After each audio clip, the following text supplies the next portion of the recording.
नमस्कार दोस्तों, मैं अंकुर उपाध्याय स्वागत करता हूं आप सभी का एक बार फिर से अपनी नई वीडियो में।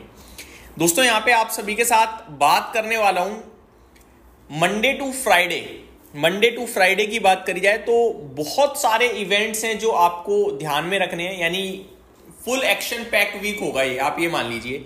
एक एक करके आप सभी के साथ 8 ट्रिगर्स को शेयर करता हूं। शुरू करते हैं बिना किसी देरी के। सबसे पहले बात करना चाहूंगा अमेरिका से। अमेरिका में यूएस कोर्ट की तरफ से जो ये टैरिफ लगाया जा रहा है ट्रंप साहब के जरिए, इसको इलीगल बताया गया है, इसे इलीगल कहा गया है। और अच्छी बात ट्रंप साहब के लिहाज से ये है कि इसको अभी रोका नहीं है इमीडिएट इफेक्ट के साथ। मतलब ये तो कह दिया ये इलीगल है टैरिफ, लेकिन क्योंकि पावर है यूएस प्रेसिडेंट के पास, वो सुप्रीम कोर्ट में जा सकते हैं, तो वो सुप्रीम कोर्ट में जाएंगे। अगर सुप्रीम कोर्ट ने भी इसे इलीगल बताया तो इस टैरिफ को यहीं रोकना होगा। ये एक बिग ब्रेकिंग आते हुए दिखी है। मैं आपको बताना चाहूंगा US appeals court ruling on Friday which deemed most of president Donald Trump's tariff illegal. यानी मोस्ट यानी सारे नहीं है, बहुत सारे ऐसे हैं जो इलीगल हैं। could offer some sentimental relief for global markets. However, the decision is not final. The tariff will remain in effect until at least October 14, giving the Trump administration time to appeal to the Supreme Court. 14th अक्टूबर तो ये लागू रहेंगे। 14th अक्टूबर तक का US court ने time दिया है Trump को, प्रेसिडेंट ट्रंप को, कि आप सुप्रीम कोर्ट में जाके इसके खिलाफ या इसको लेकर अपील कर सकते हैं। और अगर वहां से रिलीफ आ गया तो ठीक है, नहीं आया तो फिर ये इलीगल है। जो जगह जिस जगह पे इलीगल है वहां पे हटाने पड़ेंगे टैरिफ। ये डेफिनेटली कहीं ना कहीं काफी पॉजिटिव साइन होगा ग्लोबल मार्केट्स के लिए। दूसरा ट्रिगर होगा दोस्तों निफ्टी और सेंसेक्स की एक्सपायरी शिफ्ट। अभी तक ट्यूसडे को सेंसेक्स की एक्सपायरी देखी हम सभी ने, लेकिन इस बार ट्यूसडे को निफ्टी की एक्सपायरी होगी। और थर्सडे को जहां निफ्टी एक्सपायरी करता था वहां सेंसेक्स की एक्सपायरी होगी। इन दोनों एक्सचेंजेस ने अपना एक्सपायरी डे बदल दिया है और अब से यही रहेगा, ट्यूसडे निफ्टी की एक्सपायरी, थर्सडे सेंसेक्स की एक्सपायरी। तीसरा बड़ा ट्रिगर होगा दोस्तों जीएसटी काउंसिल की मीटिंग। अभी तक जीएसटी काउंसिल को लेकर क्या क्या क्लियर हुआ है ऑफिशियल लेवल पे, कि जो अभी स्लैब्स हैं उन स्लैब में से 2 स्लैब रह जाएंगी और एक 40% की स्लैब आएगी। 40% की स्लैब को लेकर अलग अलग बातें हैं कि सिन गुड्स होंगे, लग्जरी गुड्स होंगे, वो पता नहीं अभी। और जो 2 स्लैब मेन होंगी वो 5% और 18% की होंगी। जहां पे ये भी क्लियर हो गया है कि जो 12% अभी चार्ज करते हैं प्रोडक्ट्स, उनमें से 99 प्रोडक्ट्स पे 5% हो जाएगा। बचा हुआ एक प्रोडक्ट कहां जाएगा वो भी पता करना पड़ेगा।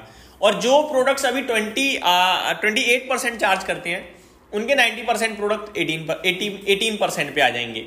तो बाकी प्रोडक्ट कहां जाएंगे ये भी पता करना होगा। तो ये सब चीजें क्लियर हो जाएंगी ऑफिशियल लेवल पे सरकार की तरफ से 3rd और 4th सितंबर की मीटिंग में। तो ये मैं आपके साथ शेयर करता हूं। डिटेल बता दूं, the high powered GST council meeting chaired by finance minister Nirmala Sitharaman on September 3rd and 4th will be closely watched by the street. Any progress on the proposed 2-slab taxation regime could act as market trigger. Auto and consumption stocks seen as key beneficiaries of the potential reform have already reflected this optimism. These factors outperform in August despite it being a relatively lackluster month for the broader market. तो consumption और auto stocks से related इन्होंने कहा है कि पूरा बाजार अगस्त में खराब था, लेकिन ये अच्छा कर रहे थे केवल इसी होप में कि इनके लिए जीएसटी में कुछ बड़ा नंबर आ सकता है, तो उसकी उम्मीद रहेगी। फिर कल से नया महीना शुरू हो रहा है, 1 सितंबर है, तो ऑटो सेल्स के नंबर आएंगे तो वो हमें क्लोजली वॉच करने होंगे। Auto companies are set to release their August sales figure on Monday. As a result, auto and auto ancillary stocks are likely to remain in focus, with any surprise, positive or negative, potentially influencing broader market sentiment. अच्छे आ गए तो positive sentiment बनेंगे, negative आ गए तो negative sentiments बनेंगे, तो ये सब चीजें देखने वाली होंगी। 5th, यूएस मार्केट की बात करी जाए तो अमेरिका के बाजार में उठापटक बराबर देखने को मिली है, कुछ खास संकेत है नहीं, तो वो मैं छोड़ देता हूं।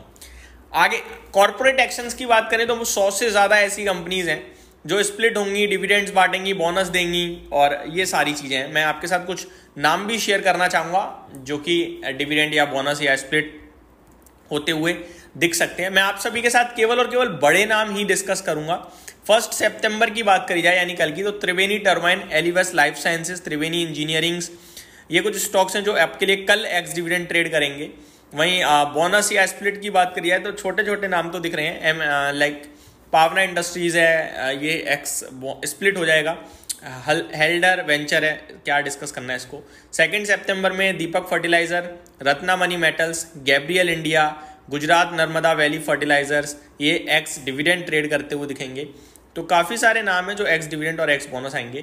3 सितंबर को Prestige Estates, Patanjali, Asahi India, Concord Biotech, VST Tillers, ये सारे स्टॉक्स हैं जो आपके लिए एक्स डिविडेंड हैं। 4 सितंबर को NTPC, ONGC, GIC, oil India, Kalyan jewellers, metro brand, बड़े बड़े नाम है जो एक्स डिविडेंड ट्रेड करते हुए दिखेंगे आपको 4 सितंबर को। तो बड़ी लंबी लिस्ट है दोस्तों एक्स डिविडेंड वाले स्टॉक्स की। आगे आप सभी के साथ बात करूं मैं, अगर आईपीओ एक्टिविटी गर्म रहेगी। Over 3 dozen companies debuted on D street in August, लगभग 36 कंपनियां बाजार में उतरते हुए दिखी हैं भाई साहब। And September is shaping to be eventful as well. This week 7 IPOs are lined up for launch across the main board and SME. लगभग 7 IPO आएंगे SME और मेन बोर्ड को मिला के इस हफ्ते।